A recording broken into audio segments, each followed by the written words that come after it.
बिस्मिल्लाहिर्रहमानिर्रहीम।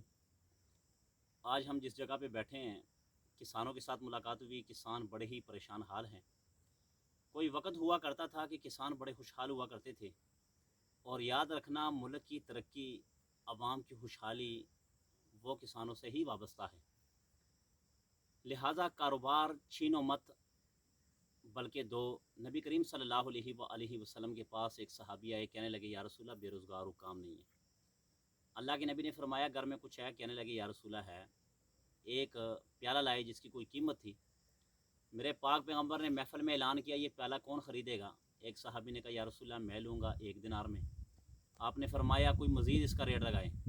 दूसरे सहाबी ने कहा या रसूलल्लाह मैं लूँगा इतने में। आपने फरमाया मज़ीद इसका कोई रेट लगाए। अब जहाँ पर अच्छा रेट मिला, अल्लाह के नबी ने उस सहाबी का प्याला उसको दे दिया, और उससे रकम लेकर उस सहाबी को कहा कि जाओ बाज़ार से एक कुल्हाड़ा लाओ और एक दस्ता लाओ। अब वो सहाबी चले गए और जा कर के एक कुल्हाड़ा लाएँ और एक दस्ता लाए हैं।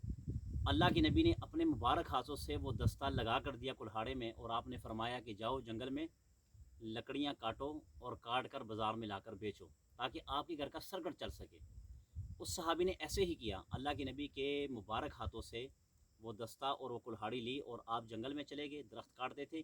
दरख्त काटने के बाद आप उसको फ़रोख्त करते थे। चंद दिनों बाद वो सहाबी नबी करीम सल्लल्लाहु अलैहि वसल्लम की खिदमत में हाज़िर हुए और कहने लगे या रसूलल्लाह आपने जो मशवरा दिया था वो मशवरा मेरे बड़े काम आया, अल्हम्दुलिल्लाह सुम्मा अल्हम्दुलिल्लाह।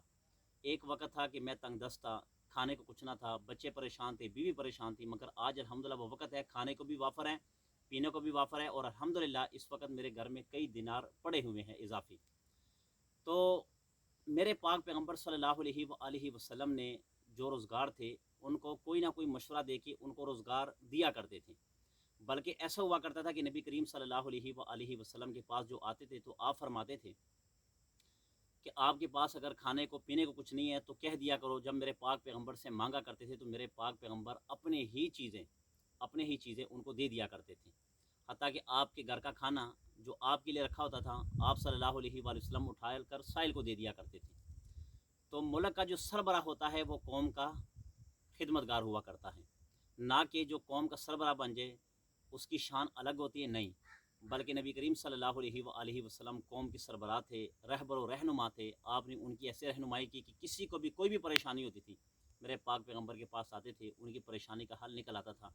बल्कि फ़ारूक आज़म जो रियासत मदीना के वाली सरबराह हेड थे, मशहूर ये है और ये बात वाक़तन किताबों में लिखी है, ये सुनी सुनाई कहानी नहीं है, कि फ़ारूक आज़म रज़ी अल्लाह तआला अन्हु की राया रात को सोया करती थी, और आप ख़ुद मदीना की गलियों में चक्कर लगाया करते थे और लोगों के मसाइल सुना करते थे और उन मसाइल को हल भी किया करते थे।